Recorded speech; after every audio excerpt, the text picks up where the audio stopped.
O kur tu maloš, vo? Azartiškas, į kazino eini, ar kur? Nepažįstu kortų, vienintelį nelaimę man.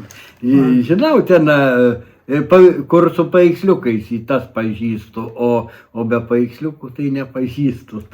Žodžiu, kažkokių kortų žaidimų Ne. O šaškėm, šachmatas? Šaškėm esu kažkada žaidęs, šachmatų nepažįstu irgi. Aha. Žaidimai nesugūdė. Nu, kažką, man visas žaidėms, va, plastalina, gabals ir arba pindzeliuks koks nors rankos, į man žaidėms, va, ta per tesas, aš galiu ir televizorių žiūrėdams minkyti, kažku šiek tiek ir radiją klausydamasis, nu, man žaidėms tas ir azarts, kad, nu, reik padaryti, va, kaip nors įdomiau kažkų.